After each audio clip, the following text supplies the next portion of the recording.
Good morning everyone. So ఈరోజు మనం cover చేయబోయే కరెంట్ అఫైర్స్ ఏంటి అని అంటే 24th and 25th of August. Okay, ఒకసారి చూద్దాం. So the first article for the day is crop residue. Crop residue ఇది న్యూస్లో ఉందండి. ఎందుకు అని అంటే రీసెంట్గా సైంటిఫిక్ రీజన్స్ ఏం చెప్పారు అని అంటే దీనివల్ల పొల్యూషనే కాదు, దీంతోపాటు చాలా కాజెస్ అనేవి జరుగుతున్నాయి. Okay, and this is leading to a vicious cycle అని చెప్పారనమాట. Vicious cycle, like what is this vicious cycle, I will explain you. Okay, so దానికి ముందు అసలు మనకి క్రాప్ రెసిడ్యూ అంటే ఏంటో ఒకసారి చూడండి. సో క్రాప్ రెసిడ్యూ అంటే ఏంటి అని అంటే జనరలీ మనం ఫార్మింగ్ చేస్తాం కదా. సో ఫార్మింగ్లో మనకి ఏదైనా కూడా ఒక పంట వచ్చింది అనుకోండి, పంట మనం కోసిన తర్వాత ఏంటి అని అంటే దీంట్లో ఆ క్రాప్ యొక్క రెసిడ్యూ అనేది ఉండిపోద్దండి. ఓకే, సో ఇప్పుడు ఫార్మర్స్కి 2 ways. ఒకటి, ఎవరినైనా ఎంప్లాయ్ చేసుకొని వీటిని పీకించడం. ఓకే, సో డైలీ వాళ్ళకి వేజెస్ పే చేసి వీటిని మొక్కలను పీకించుకోవడం. Okay, so this is first way. Second way ఏంటి అని అంటే ఈజియెస్ట్ అండ్ చాలా తక్కువ కాస్ట్లో అయిపోయే వే ఏంటి అని అంటే సింపుల్గా ఫైర్ దెమ్, కాల్చి పారేసేయండి. సో దట్ ఈజీగా ఇదంతా కూడా కాలిపోతుంది and you will be left with the normal land. So 2 options ఉన్నాయండి. అయితే ఫస్ట్ది ఏంటి అని అంటే మీకు బోల్డంత మంది ఎంప్లాయ్ చేసుకోవాలి, రోజు మినిమం 500 కూలీ తీసుకుంటారు. కూలీ తీసుకున్న తర్వాత మాత్రమే వాళ్ళు పీకుతారు. సో ఈ ప్రాసెస్ అనేది కాస్ట్లీ అయిపోతుంది. ఓకే, మీరు ఒకవేళ తగలబెట్టేశారనుకోండి పొలాన్ని, మీకు ఎంత మహా అయితే ఒక అగ్గిపెట్టి కాస్ట్ 1 రూపీ అయిపోతుంది. సో అందుకని చెప్పి farmers generally will go with second option called firing the rest over. So దాన్ని ఏమంటాం అని అంటే క్రాప్ రెసిడ్యూ ఫైరింగ్ అంటాం అనమాట. సి ఎగ్జాంపుల్గా ఇలా చూసే ఉంటారు, పల్లెటూరు నుంచి ఎవరైతే వచ్చే ఉంటారో బాగా వెల్ కనెక్టెడ్. సో సి అయితే ఏమవుతుంది అని అంటే imagine farm is just mini city. Okay, so ఇందులో మనకి ప్లాంట్స్ అనేవి సిటిజన్స్ అనుకోండి, they will produce and they will give the food for us. అయితే ఇందులో సాయిల్ ఉంది చూసారు, ఇది ల్యాండ్ అండ్ బిల్డింగ్ అనుకోండి. అయితే ఇక్కడ చాలా హెల్ప్ఫుల్ ఇన్సెక్ట్స్ ఉంటాయండి.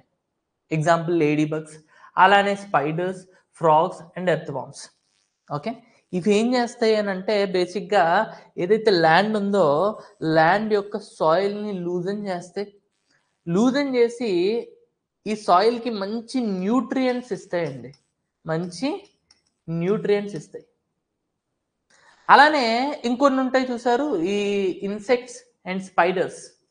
ఇన్సెక్ట్స్లో కూడా లేడీ బగ్, ఒకసారి దీని ఇమేజ్ చూడండి మీరు గూగుల్లో. అలానే స్పైడర్, ఇవేంటి అని అంటే చాలా పెస్టిసైడ్స్ని కంట్రోల్ చేస్తాయండి, అండ్ మీకు ఫ్రాగ్స్ అండ్ ఎర్త్వార్మ్స్ వచ్చేసి ఈ సాయిల్ని లూజ్ చేసి మనకేంటి అని అంటే మంచి న్యూట్రియంట్స్ ప్రొవైడ్ చేస్తే సాయిల్కి. సో దట్ నెక్స్ట్ క్రాపింగ్లో మనకి వితౌట్ యూజింగ్ ఎనీ కెమికల్స్ ఈ సాయిల్ అనేది న్యాచురల్గా మంచి పంటను మీకు ఇస్తుంది అనమాట. సో వీటి యొక్క బిగ్గెస్ట్ అడ్వాంటేజ్ ఇది. అయితే మీరు ఎప్పుడైతే ఈ క్రాప్ రెసిడ్యూస్ని కాల్చేద్దాం అనుకుంటున్నారో దీంతో పాటు మనకి ఒక 4 ఇంపార్టెంట్ థింగ్స్ ఇక్కడ ఉన్నాయండి.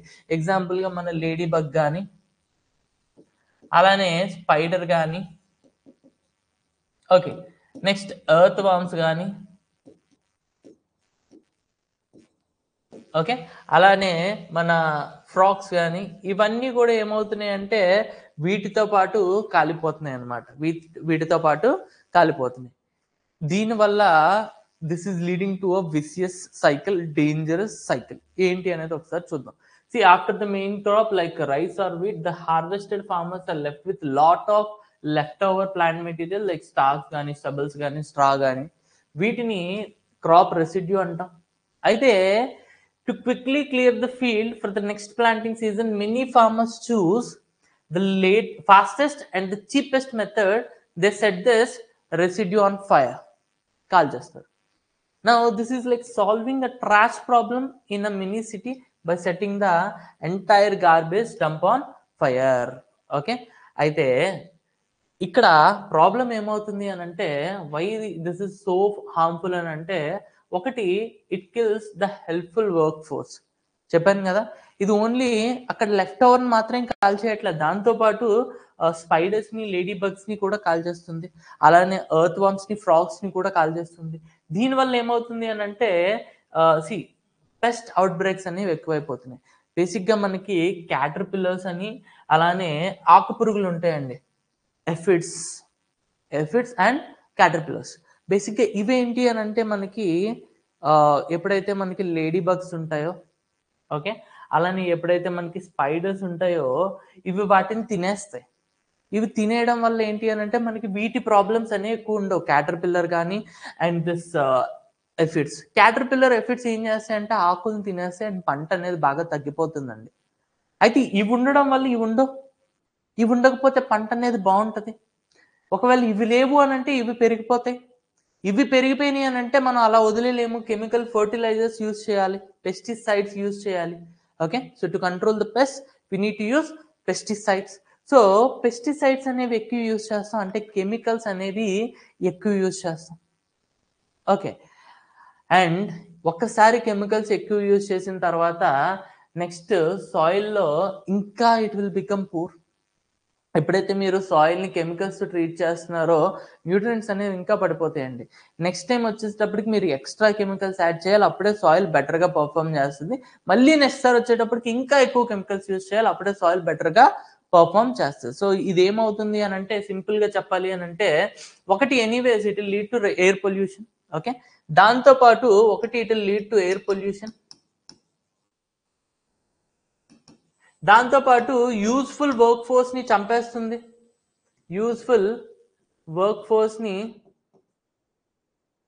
చంపేస్తుంది. దీనివల్ల మనకి రెండు ప్రాబ్లమ్స్ అవుతున్నాయి. ఒకటి, పెస్ట్స్ అనేవి బాగా పెరిగిపోతున్నాయి. సెకండ్ వన్ వచ్చేసి ఈ సాయిల్ లూజనింగ్ ఏజెంట్స్ ఏవైతే ఉన్నాయో, ఎర్త్ వార్మ్స్ కానీ అలానే మన ఫ్రాగ్స్ కానీ ఇవి కూడా చచ్చిపోతున్నాయి. సాయిల్ లూజనింగ్ అనేది అంటే న్యూట్రియంట్స్. ఓకే, సో న్యూట్రియంట్స్ కూడా తగ్గిపోతున్నాయి సాయిల్లో. ఈ రెండు ప్రాబ్లమ్స్ వస్తున్నాయి.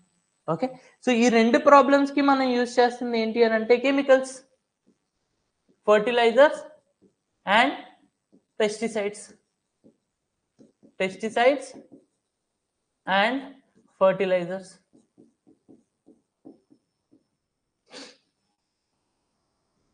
Chemicals and fertilisers. సో ఇది మళ్ళీ ఏమవుతుంది అని అంటే, మళ్ళీ మనకి దిస్ రెసిడ్యూ విల్ ఫామ్. మళ్ళీ రెసిడ్యూని కాల్ చేస్తాం, రెసిడ్యూని కాల్ చేయడం వల్ల మళ్ళీ ఎయిర్ పొల్యూషన్ అవుతుంది. ఈసారి మళ్ళీ యూస్ఫుల్ వర్క్ ఫోర్స్ చచ్చిపోతే, ఈసారి ఇంకా పెస్టిసైడ్స్ ఇంకా ఎక్కువ యూజ్ చేస్తాం, పెస్ట్స్ అనేవి ఇంకా ఎక్కువ పెరిగిపోతాయి. ఈసారి కెమికల్స్ అనేవి ఇంకా ఎక్కువ యూజ్ చేస్తాం. ఈ మెల్లిమెల్లిగా ఈ కెమికల్ యూసేజ్ అనేది బాగా పెరిగిపోతుంది అనమాట. అండ్ దీన్నే మనం ఏమంటాం అని అంటే విసియస్ సైకిల్ అంటాం అనమాట. సో ఇన్ని రోజులు మనం ఏమనుకున్నాం, ఓన్లీ పొల్యూషన్ అని అనుకున్నాం. బట్ ఇప్పుడు సైంటిస్టులు ఏమంటున్నారు అని అంటే ఈ రెండు ప్రాబ్లమ్స్ కూడా ఉంటున్నాయి. వీటి వల్లే మనకి కెమికల్ యూజెస్ అనేది అగ్రికల్చర్ ఫార్మింగ్ లో మనకి బాగా పెరుగుతుంది అని చెప్పారనమాట. So this is all about the first article. Okay, now the second article, ISRO successfully tests Gaganyaan mission. Okay, so చాలా ఇంపార్టెంట్ అండి గగన్యాన్ మిషన్. ఎందుకు అని అంటే ఇది మన ఇండియాస్ యొక్క ప్రైడ్. మనం అంతరిక్షంలోకి మన స్వతహాగా మన లాంచింగ్ వెహికల్లో మన ఇండియన్స్ని, ఆస్ట్రోనాట్స్ని స్పేస్లో పంపించాలనుకుంటున్నాం. దానికి మనం పెట్టుకున్న పేరు ఏంటి అని అంటే Gaganyaan mission. So Gaganyaan mission ఏంటి అని ఎవరైనా అడిగారు అనుకోండి, ఏం లేదు. సో సింపుల్గా ఒక స్పేస్ క్రాఫ్ట్ని పట్టుకొని, ఓకే, ఒక లాంచింగ్ వెహికల్స్ని పట్టుకొని ఇందులో ఆస్ట్రోనాట్స్ ఉంటారనమాట. వీళ్ళని ఎర్త్ చుట్టూ ఉన్న ఆర్బిట్ లో ఒక 3 days వాళ్ళు స్పెండ్ చేస్తారా లేదా అనేది చూస్తాం. 3 days స్పెండ్ చేసిన తర్వాత మళ్ళీ వాళ్ళని రిటర్న్ ఎర్త్ మీదకి తీసుకురావాలి. అండ్ ఈ మిషన్ నే మనం ఏమంటాము అని అంటే గగన్యాన్ అంటాం. ఈ మిషన్ నే మనం ఏమంటాం అని అంటే గగన్యాన్ అంటాం. అయితే గగన్యాన్ లో మనం యూజ్ చేసే లాంచింగ్ వెహికల్ ఏంటి అని అంటే the launching vehicle mark 3 LVM-3 LVM-3. అయితే ఇప్పుడు ఇస్రో ఒక టెస్ట్ చేసిందండి. గగన్యాన్ మిషన్ కి రిలేటెడ్ గా ఒక టెస్ట్ చేసింది అనమాట. ఏంటి ఆ టెస్ట్ అని అంటే పారాచూట్ టెస్ట్. ఏంటంటే ఆ టెస్ట్ పేరు పారాచూట్ టెస్ట్. సింపుల్ గా చెప్తున్నా. ఓకే, దీనికి వేరే నేమ్ ఉంది, నేను అన్ని చూపిస్తాను. ఓకే, సో బట్ దానికి ముందు దీన్ని అన్అఫీషియల్ గా పారాచూట్ టెస్ట్ అంటాం. అంటే ఏంటి అని అంటే ఇప్పుడు బేసిక్ గా ఇప్పుడు లాంచింగ్ వెహికల్ ఏం చేస్తుంది, ఇట్లా వెళ్తుంది, వెళ్ళి ఇక్కడ ఆస్ట్రోనట్స్ ని ఇన్స్టాల్ చేస్తుంది.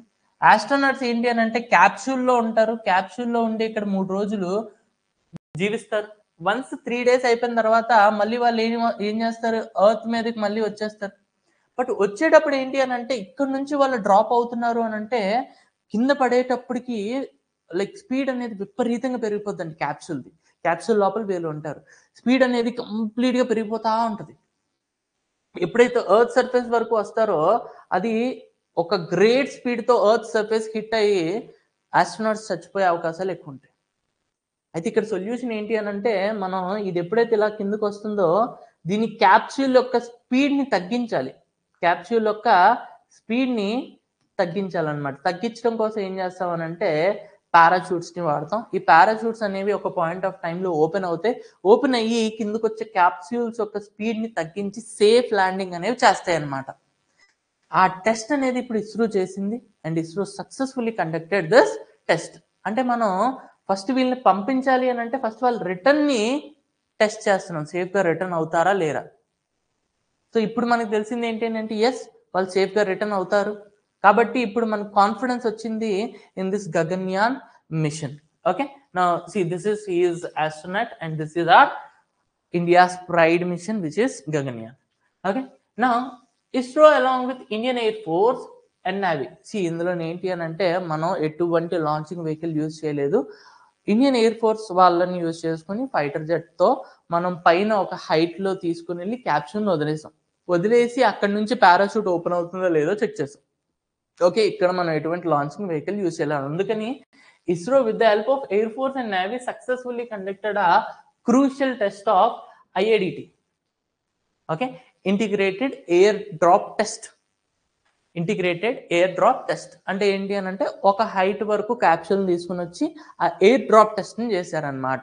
Okay, now for its first human space flight mission which is Gaganyaan, the test check the parachutes which will slow down the astronaut capsule for a safe landing work correctly. In simple terms, before sending astronauts to the space, మనం వాళ్ళని space కి పంపించే ముందు you need to make sure that you can bring them back safely. మనం first వాళ్ళని return మంచిగా safe గా తీసుకురాగలం అని చెప్పేసి ప్రూవ్ చేసుకోవాలి. So we have proved this. So ISRO dropped test capsule from a airplane from a high altitude, so to stimulate the return from the space, and successfully tested the parachutes that will guide it safely to the ground. So ee parachutes anevi successful ga they have guided in decreasing the speed. Okay, now key details chudandi. The test IADT. So in IADT ante em cheppanu nenu, integrated air drop test. So oka level varaku teeskoni velli akkadi nunchi padesaru, అందుకని చెప్పి ఏమంటామనంటే air drop test అంటాం. Okay, so goal ఏంటి అని అంటే మన Gaganyaan machine goal ఏంటి అని అంటే to send 3 Indian astronauts to space for 3 days mission. Okay, so చెప్పాను కదా స్పేస్ లో పంపిస్తాం అండ్ 3 days వాళ్ళు అక్కడే తిరిగి మళ్ళీ రిటర్న్ ఎర్త్ కి వస్తారు. Okay, so this is the main objective of the mission. అయితే ఇందులో మనం ఎలాంటి రాకెట్ ని యూజ్ చేస్తున్నాం అని అంటే LVM-3 ని యూజ్ చేస్తున్నాం. నేను ఆల్రెడీ చెప్పాను LVM-3 లోవర్ ఎర్త్ ఆర్బిట్ కి వెళ్ళేటప్పుడు మనకి 2 tons of weight 10 tons of weight carry చేస్తుంది. 10 tons ఆఫ్ వెయిట్ క్యారీ చేస్తుంది. సో అందుకని చెప్పి మనం ఇండియా దగ్గర ఉన్న ప్రజెంట్ మోస్ట్ వెయిట్ మోయగలిగే రాకెట్ ఏంటి అని అంటే LVM-3. ఓకే, అండ్ నిన్న నేను ఆల్రెడీ చెప్పాను మీకు lunar module launching vehicle LMLV. So దీన్ని వెయిట్ క్యారింగ్ కెపాసిటీ ఎంత అంటే 80 tons, బట్ అది ఇంకా డెవలప్ అవ్వలేదు. By 2035 will get that lunar module launching vehicle. Okay, but as of now we have our most advanced version is this LVM-3. దాన్ని use చేసుకొని మనం ఈ గగన్యాన్ మిషన్ చేద్దాం అనుకుంటున్నాం. అయితే significance, if successful, India will become the only the 4th country. ఇప్పటి వరకు space లోకి వెళ్ళింది ఓన్లీ ముగ్గురేనండి. ఒకటి USA, second one Russia, third one China. ఒకవేళ గగన్యాన్ సక్సెస్ అయితే ఈ లిస్ట్ లో మన ఇండియా పేరు కూడా ఉంటది and will be the 4th country. అయితే నెక్స్ట్ ఏం చేస్తారు ఈ మిషన్ లో భాగంగా అంటే they will test flights without humans. So ఏవైతే మనకి లాంచింగ్ వెహికల్స్ ఉన్నాయో వీటిని టెస్ట్ చేస్తారు వితౌట్ హ్యూమన్స్. అందులో హ్యూమన్స్ ని పెట్టకుండా టెస్ట్ చేస్తారు. వన్స్ అంతా రెడీ అయిపోయిన తర్వాత అప్పుడు like they will say yes to the mission. Okay, అప్పుడు we can expect this astronauts, 3 astronauts, they will go to space. Okay, and they will spend 3 days over there and then they will get back to the earth again. So related space news ఒకసారి చూద్దాం. National space day అంటే recent గా జరిగిందండి, August 23. అందులో ఇస్రో ఏం చేసింది అని అంటే, ప్రతి ఒక్కరికి డ్రీమ్ ఉంటుంది. సో నేషనల్ స్పేస్ డేలో ఇస్రో తన డ్రీమ్ ని చెప్పింది అనమాట. సో రాబోయే టార్గెట్స్ ని చెప్పింది. ఫస్ట్ ఏంటి అని అంటే Gaganyaan mission. Okay, by 2030 they will finish.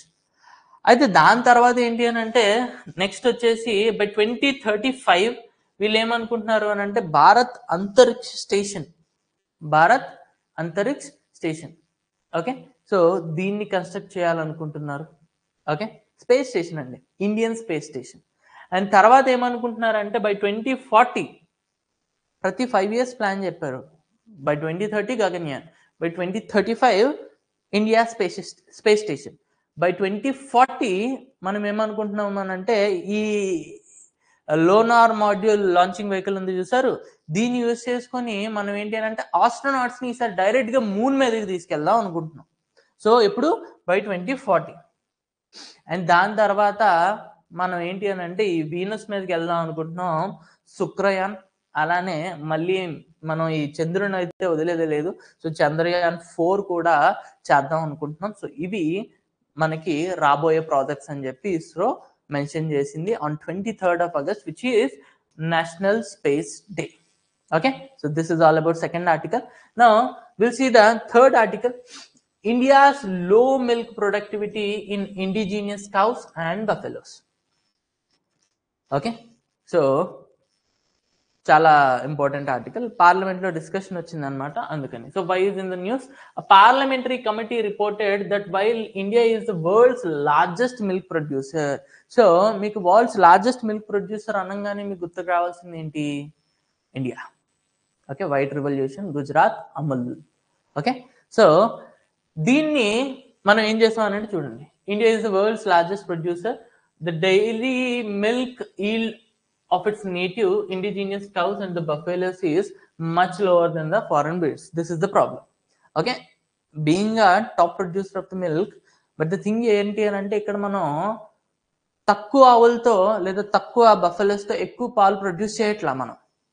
మనం ఏం చేస్తున్నాం అని అంటే ఎక్కువ ఆవులు ఎక్కువ బఫెలోస్ యూజ్ చేసుకొని అప్పుడు ఎక్కువ మిల్క్ ప్రొడ్యూస్ చేస్తున్నాం. అయితే ఇక్కడ ప్రాబ్లం ఏమవుతుంది అని అంటే when will start compare our Indian breeds with foreign breeds, అసలు ఎక్కడ పొంతనే లేదండి. I show you the data as well. So this is the problem I have told you. So India has many native breeds like Gir కానీ, సాహివల్ కానీ, అలానే buffaloes లోకి వచ్చేటప్పటికి Murrah buffalo కానీ. So ఇవన్నీ ఏంటి అని అంటే లోకల్ క్లైమేట్ కి మంచిగా అడాప్టబుల్ అండి. సో ఇవి తక్కువ పాలే ఇస్తాయి, కానీ ఏంటి అని అంటే ఇక్కడ ఉండే టెంపరేచర్ కి, ఇక్కడ ఉండే డిసీజెస్ కి ఇవి మంచిగా అడాప్టబుల్ అనమాట. వీటికి అంతగా ఏం కాదు. సో వీటి మీద ఎక్కువ కేరింగ్ కూడా తీసుకోవాల్సిన అవసరం లేదు. బట్ ఎప్పుడైతే మీరు ఫారెన్ తీసుకొస్తారో foreign breeds, so foreign compare to well suited to the local climate but produce less milk compare to the breeds like Holstein, Friesian, foreign cows. Okay, so foreign cows ని తీసుకొని వస్తే they will produce more milk, but the thing here is they are not adaptable to our climate. They are not adaptable to our climate. So this is the problem. అయితే ఒకవేళ మీరు foreign cows తీసుకుంటే మీకు ఏంటి అని అంటే వాటి maintenance పెరిగిపోతుంది. డొమెస్టిక్ కౌస్‌ని మీరు బాగా డెవలప్ చేసుకున్నారనుకోండి, ఒకటి మంచిగా అవి they are adaptable to our climate. So, వీటికి మనం వాటి మెయింటెనెన్స్ కూడా మనకు చాలా తక్కువ కాస్ట్ అవుతుందండి. అయితే ఇక్కడ ప్రాబ్లమ్ ఏంటి అనంటే మన ఇండిజినియస్ కౌస్ ఏంటి అనంటే 3.5 లీటర్లే ఇస్తున్నాయి డేకి. Okay. KGs. Okay. Let's think as if this is litres. Okay.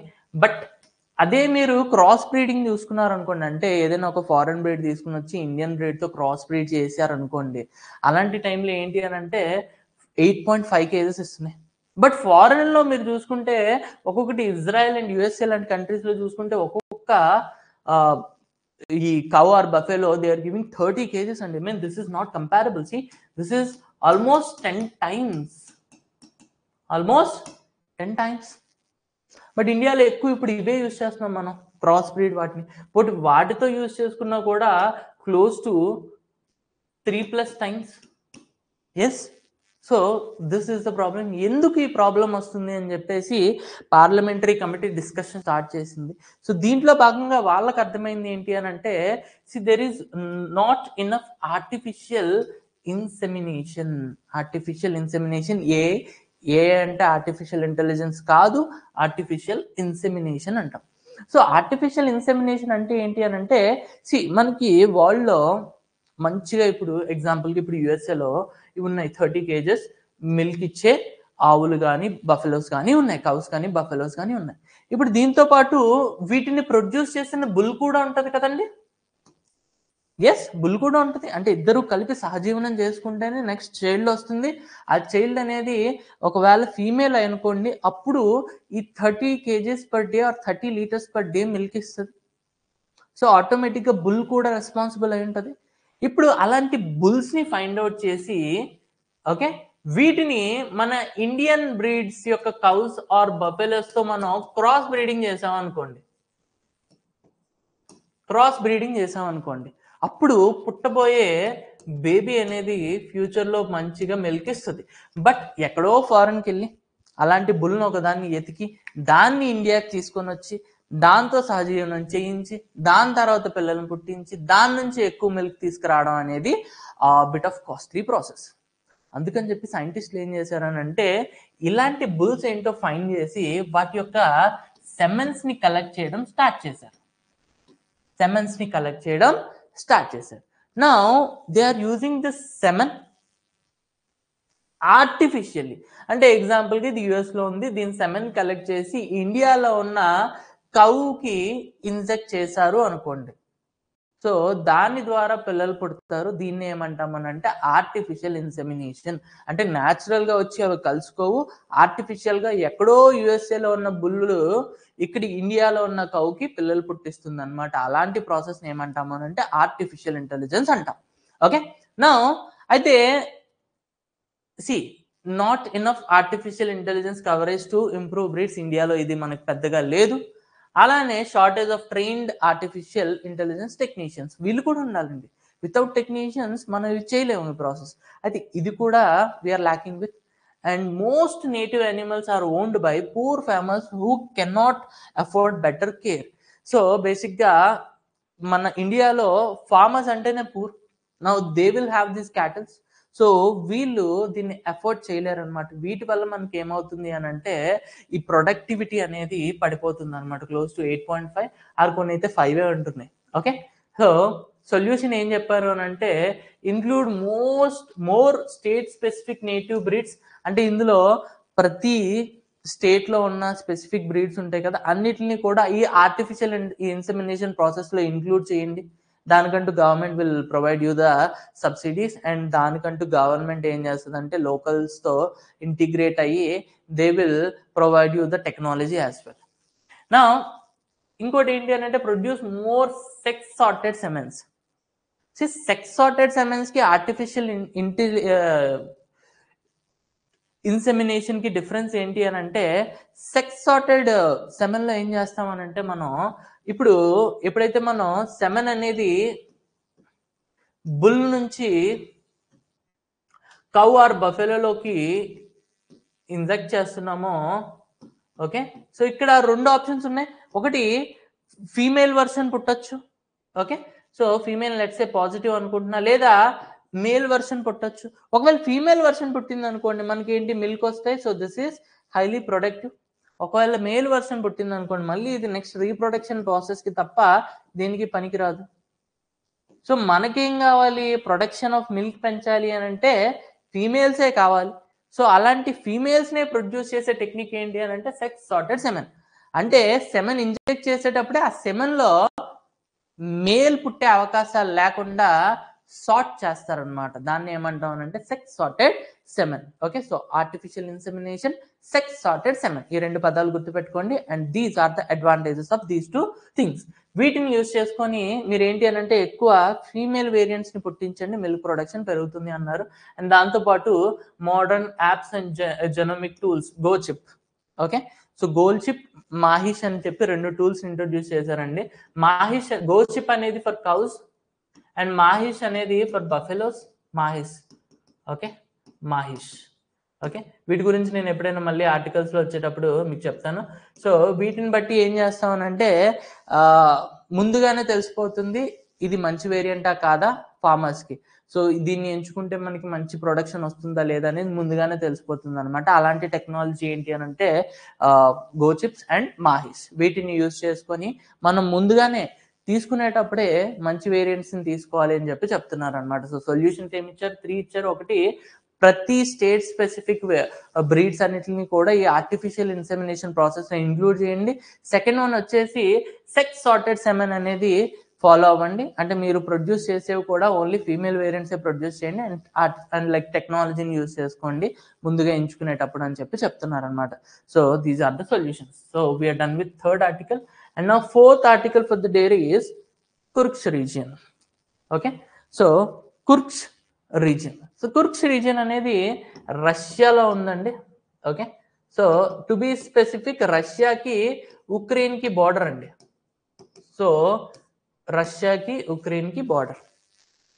అయితే ఏమవుతుంది అని అంటే బేసిక్ గా let's say this is Ukraine and this is Russia. So ఈ బార్డర్ లో మనకి కుర్క్స్ అనేది ఉంది. సో ఇప్పుడు ఈ ఉక్రెయిన్ ఏం చేసింది అని అంటే దీని మీద అటాక్ చేసిందండి. ఓకే, సో అటాక్ చేస్తే పెద్దగా మనకి మ్యాటర్ ఏం కాదు, ఎందుకు అంటే అవి వార్ లో ఉన్నాయి కాబట్టి automatic attacks are quite common. But the thing here is ఇది న్యూక్లియర్ రీజియన్ అండి. ఓకే, అంటే ఇక్కడ రష్యా యొక్క న్యూక్లియర్ ప్లాంట్స్ ఉన్నాయి, దాని మీద వీళ్ళు ఏం చేశారంటే అటాక్ చేశారు. సో ఇమాజిన్ ఒక డ్రోన్ కానీ ఆర్ఎల్స్ ఒక బాంబ్ కానీ ఒక మిసైల్ కానీ వెళ్ళి న్యూక్లియర్ ఉన్న ప్లేసెస్ని, ఓకే, సో ఇలాంటి వాటిని వెళ్ళి హిట్ చేసినాయి అనుకోండి, వన్స్ ఆ న్యూక్లియర్ ఎనర్జీ బయటకు వస్తే this will lead to a massive destruction. అందుకని చెప్పేసి ఇది న్యూస్లో ఉంది. And this is strategically important location. Okay, ఎందుకు అనేది నేను ఒకసారి చెప్తా చూడండి. So Ukrainian drone hits Russian nuclear power plant in Kursk region causing a small fire that was quickly put out. అంటే వెంటనే ఆపేశారు. And the key take away is that the restrictor itself not damage. So the reactor అనేది damage అవ్వలేదు. So good news for us. So and there is no radiation leak. So obvious గా reactor leak అవ్వలేదు కాబట్టి radiation అనేది leak అవ్వలేదు. So good news for us. Now big deal ఏంటి అని అంటే even a small attack on a nuclear facility is taken extremely seriously because మనం already గతంలో చూస్తున్నామండి. Okay, this will lead to a catastrophe, అంటే mass destruction కి lead చేస్తుంది. అంటే దీనికి ఏమైనా ఎగ్జాంపుల్ ఉన్నాయని అంటే చెర్నోబిల్ అని ఉంది, అలానే ఫుకుషిమా డిజాస్టర్. ఈ రెండు డిజాస్టర్స్ కూడా ఏంటి nuclear power plants related. So ఇలాంటివి మళ్ళీ రిపీట్ అవ్వకూడదని మనం సో మెనీ కేర్స్ తీసుకుంటున్నాం. బట్ వీళ్ళు ఏంటి అని అంటే యుద్ధంలో భాగంగా న్యూక్లియర్ పవర్ ప్లాంట్స్ మీద అటాక్ చేస్తున్నారు. ఓకే, అందుకని చెప్పి this is in the news. Okay, నా ఆబ్వియస్లీ ఒకవేళ ఏమైనా జరుగుంటే this would be a health and environmental nightmare. Okay, so by God's grace ఏం అవ్వలేదు కాబట్టి బతికిపోయాం. నెక్స్ట్ బ్యాక్గ్రౌండ్ చూడండి ఒకసారి. This is a strategically important location అండి. ఎందుకు అని అంటే ఒకటి ఇది Russian region, to be specific ఇది మనకి ఏంటి అని అంటే అటువైపు యూరోప్ వైపు ఉంటుంది, bordered with Ukraine. Okay, and because of this it has been on the front line of ongoing war. Obvious గా the place where fightings, shellings and drones, అంటే యుద్ధాలు కానీ అలానే బాంబులు వేసుకోవడం కానీ ఈ డ్రోన్ అటాక్స్ అనేవి quite common in this place. And second win ఏంటి అని అంటే మీకు తెలిసే ఉంటుంది, World War IIలో 2 పవర్స్ కొట్టుకున్నాయి. ఒకటి యాక్సిస్ పవర్స్, నా సెకండ్ వన్ వచ్చేసి అలైడ్ పవర్స్. అయితే World War II ఎప్పుడు స్టార్ట్ అయింది అని అంటే 1939లో స్టార్ట్ అయ్యి it was ended in 1945. To be specific, మన September 2న జపాన్ ఏం చేసిందంటే సరెండర్ అయిందనమాట. ఓకే, సో ఈ ప్రాసెస్లో ఇక్కడ యాక్సిస్ పవర్స్లో నేను మీకు 3 చెప్తున్నా. ఒకటి జపాన్ కానీ, జర్మనీ కానీ, అలానే ఇటలీ కానీ. ఇక్కడ మీకు చూసుకుంటే యుఎస్ఏ కానీ, యూకే కానీ, రష్యా ఆర్ఎల్స్ అప్పట్లో యుఎస్ఎస్ఆర్, ఓకే, అలానే చైనా. ఓకే, సో వీటి మధ్యలో మనకి World War II జరిగింది. అయితే ఇందులో ఇవి మంచి అగ్రెసివ్ పొజిషన్ ఉండేవండి, జపాన్, జర్మనీ. ఓకే, అయితే ఈ లొకేషన్ వల్ల జర్మనీ యొక్క అగ్రెషన్ అనేది కంప్లీట్ గా పడిపోయింది. ఎందుకనంటే చూడండి, it's history, the battle of Kursk 1943లో జరిగింది. So this was the largest tank battle in the human history. అంటే ఈ ప్లేస్ లో ఒకవైపు నుంచి జర్మనీ ఫుల్ గా ట్యాంక్స్ తీసుకుని వచ్చేసింది, మిలిటరీ ట్యాంక్స్, అండ్ ఇంకోవైపు రష్యా ఫుల్ గా ట్యాంక్స్ తీసుకుని వచ్చింది. సో ఈ ప్లేస్ లో ట్యాంక్స్ తో ఎక్కువ కొట్టుకున్నారనమాట. సో ఇప్పటికీ కూడా ఎప్పుడైనా కూడా ట్యాంక్స్ అటాక్ అనగానే ఫస్ట్ మనకు గుర్తుకొచ్చే ప్లేస్ ఏంటి అని అంటే Kursk region, World War II between Germany and Russia. అయితే ఇందులో ఏంటి అని అంటే జర్మనీ చాలా దారుణంగా ఓడిపోయింది ఇదే ప్లేస్ లో, సిటీ ఆఫ్ కురుక్ష్ లో. అండ్ రష్యా చాలా బాగా గెలిచేసింది ఈడ. అందుకని ఏమైంది అని అంటే దెబ్బకి జర్మనీ యొక్క అగ్రెసివ్నెస్ అంతా కూడా పడిపోయింది అనమాట. So this is a turning point for World War II. అందుకని కూడా this location is quite important. And third one is, ఇక్కడ మనకి వరల్డ్ లోనే హైయెస్ట్ ఐరన్ డిపాజిట్స్ దొరుకుతాయండి. ఓకే, సో వరల్డ్ మొత్తంలో హైయెస్ట్ ఐరన్ డిపాజిట్స్ దొరికే ప్లేస్ ఏది అని అంటే వెంటనే మీరు చెప్పాల్సింది ఏంటి అని అంటే కురుక్ష రీజియన్. సో అలాంటి రీజియన్ లో న్యూక్లియర్ ప్లాంట్ ఉంది, దాని మీద ఉక్రెయిన్ వాళ్ళు అటాక్ చేశారు, అందుకని ఈ ప్లేస్ అనేది న్యూస్ లో ఉంది. Okay, so and this is a turning point for World War II అనేది మీరు గుర్తుపెట్టుకోండి. ఇక్కడ ట్యాంక్స్ తో ఇప్పటి వరకు హ్యూమన్ హిస్టరీలో ద బిగ్గెస్ట్ బ్యాటిల్ జరిగింది ఎక్కడ అని అంటే కురుక్ష అనే రీజియన్ లో. Okay, next article for the day is mount Kilauea. Okay, so ఏం లేదు, ఇదొక volcanic mountain. Okay, active volcanic mountain. So volcanoes అంటే మీకు తెలిసే ఉంటే లోపల లావా అనేది బయటికి ఎరప్ట్ అవుతూ ఉంటది. ఓకే, సో మీకు ఎగ్జామ్ లో అడిగేది ఏంటి అని అంటే మౌంట్ కిలావు అనేది ఎక్కడ ఉంటది. So mount Kilauea is Hawaii, USA. Okay, so Hawaii is full of volcanic mountains. అందులో ఈ మౌంట్ కిలావు అనేది important mountain because this is active mountain. Okay, అయితే ఇది ఎందుకు న్యూస్ లో ఉంది అని అంటే one of the world's most active volcanoes erupted again, మళ్ళీ ఎరప్ట్ అయింది. అయితే ఈసారి ఎరప్షన్ మాత్రం నార్మల్ ఎరప్షన్ కాదండి. This eruption involve dramatic lava fountains, a type of activity that was never seen before 1980s. అంటే 1980s నుంచి ఇప్పటి వరకు ఈ రేంజ్ ఎరప్షన్ అనేది ఇప్పటి వరకు మనం చూసింది లేదు. అలాంటి ఎరప్షన్ అనేది ఈసారి అయింది. సో బేసిక్ గా న్యూస్ లో ఉంది కాబట్టి చెప్తున్నా. ఓకే, సో మీరు గుర్తుపెట్టుకోవాల్సింది ఏంటంటే మౌంట్ కిలావు, హవాయి, యుఎస్ఏ. ఓకే, అయితే ఇంకొక ఇంపార్టెంట్ క్వశ్చన్, ఎప్పుడైతే వాల్కనోస్ అంటామో వాల్కనోస్ నుంచి మనకి గ్యాసియస్ సబ్స్టెన్సెస్ ఏం బయటకు వస్తాయని చెప్పి చెప్తా ఉంటారు. సో వాల్కానిక్ గ్యాస్ ఏంటి అని చెప్పి అడుగుతూ ఉంటారు. గుర్తుపెట్టుకోండి, సల్ఫర్ డయాక్సైడ్. ఎప్పుడైనా కూడా వాల్కనోస్ నుంచి మనకి బయటకు వచ్చే గ్యాస్ ఏంటంటే సల్ఫర్ డయాక్సైడ్. ఇది ఏంటి అని అంటే కుళ్ళిన కోడిగుడ్డు స్మెల్ వస్తూ ఉంటుంది, రోటన్ ఎగ్. ఓకే, సో ఇదొక importance. Okay, smell will be rotten egg, rotten egg. So these are the facts that you need to remember. అంతే, ఇంకా అంతకు మించి ఏం అవసరం లేదు. Mount Kilauea, Hawaii, USA. Okay, active volcanic mountain. Okay, అయితే మనకి వాల్కానిక్ గ్యాస్ అనేది ఏమొస్తుందండి, sulphur dioxide, and this is rotten egg smell. అంతే, ఎగ్జామ్ పర్స్పెక్టివ్ లో ఇది సరిపోతుంది. So these are this is actually this Mount Kilau. Okay, fine. Next article for the day is Vittalbhai Patel. See, మనకి విఠల్ భాయ్ పటేల్ అనే అతను మన first elected Indian speaker. Okay, so ఈ speaker అనే పదవి మనకి తెలిసే ఉంటుంది కదా. ఎగ్జాంపుల్గా see I will show you. Let's say this is parliament. పార్లమెంట్లో దిస్ ఈస్ లోక్సభ. లోక్సభలో బోల్డ్ అంతమంది లోక్సభ ఎంపీస్ ఉంటారు. వీళ్ళందరినీ లీడ్ చేస్తూ హౌస్లో ఒకరు చైర్ మీద ప్రిసైడ్ అయి ఉంటారు, డయాస్ మీద కూర్చుంటారు. అతన్ని ఏమంటాం అని అంటే స్పీకర్ అంటాం. స్పీకర్ అంటాం. అయితే ఈ స్పీకర్ పదవి చాలా పురాతనమైనదండి. ఎప్పుడు వచ్చింది అని అంటే గవర్నమెంట్ ఆఫ్ ఇండియా యాక్ట్ 1919లో వచ్చిందండి స్పీకర్ అనే పదవి. అయితే గవర్నమెంట్ ఆఫ్ ఇండియా యాక్ట్ 1919లో they have mention this would be a post called speaker. అయితే దీన్ని ఇంప్లిమెంట్ చేసింది ఎప్పుడు అని అంటే 1921లో ఫెడరిక్ వైట్ అనే అతను first speaker of India. But he is a foreigner, British citizen. So first speaker of India అని అడిగితే మీరు ఆన్సర్ చేయాల్సింది ఏంటి అని అంటే Frederick White. Simple. First speaker ఎవరు అని అంటే తెల్లవాళ్ళు. తెలుపుని ఇంగ్లీష్లో ఏమంటాం? వైట్. సో ఆబ్వియస్గా our first speaker is Frederick White. Next అక్కడికి 4 years తర్వాత 1925లో మనం ఫస్ట్ ఇండియన్ స్పీకర్ని అపాయింట్ చేశారు బ్రిటిషర్స్. అతనే ఎవరు అని అంటే విఠల్ భాయ్ పటేల్. విఠల్ భాయ్ పటేల్. అది 1925, ఇది 2025.